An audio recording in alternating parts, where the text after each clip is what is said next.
27e numéro de LCA en ligne, bonjour. Les auteurs de cette étude se sont intéressés à l'allergie à la cacahuète. Des enfants à risque d'allergie en raison d'un terrain atopique ou d'autres allergies ont été randomisés en deux groupes pour une éviction ou une exposition à la cacahuète. D'une part pour des enfants avec des tests d'allergie cutanée positifs et d'autres avec des tests d'allergie cutanée négatifs. Voici les résultats sur le critère de jugement principal qui était la prévalence de l'allergie. En quoi ces deux séries de résultats sont-elles différentes?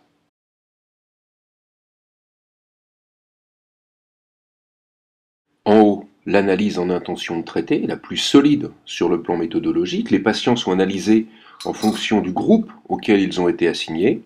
En bas, l'analyse per protocole, selon que les patients ont vraiment été exposés ou pas aux cacahuètes au cours de la période de l'étude.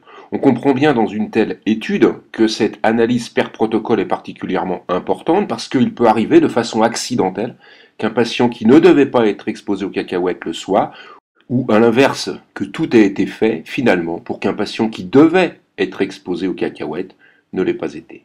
Et cette proportion de patients qui finalement a échappé au protocole doit être quantifiée.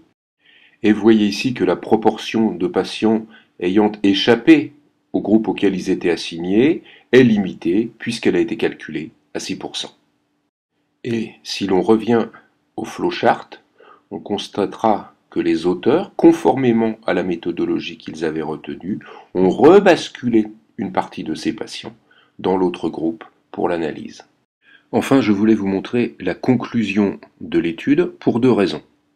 D'abord, vous y trouvez le numéro d'enregistrement de l'étude au sein du registre Clinical Trial, ce qui vous permet de lire le protocole dans son intégralité et le protocole tel qu'il a été déposé avant que l'étude ne commence. Ensuite, parce que la conclusion de l'étude par elle-même est de nature à changer nos pratiques. L'éviction de la cacahuète n'est probablement pas la meilleure stratégie chez l'enfant à risque d'allergie.